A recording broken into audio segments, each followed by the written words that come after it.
nekokybiškas miegas, atsibundate 3-4 valandą ir nebegalite užmigti. Tai turi daug priežasčių.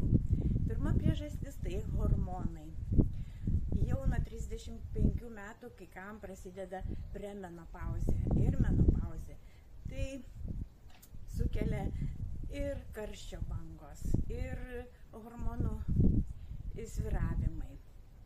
Taip pat gali tai sukelti nuolatinis lėtinis stresas.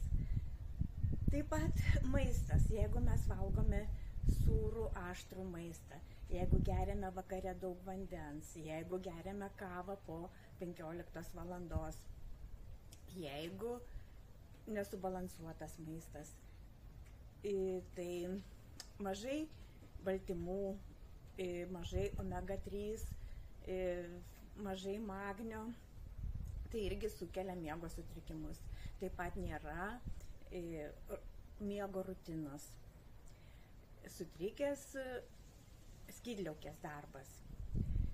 Visa tai susideda į miego sutrikimus.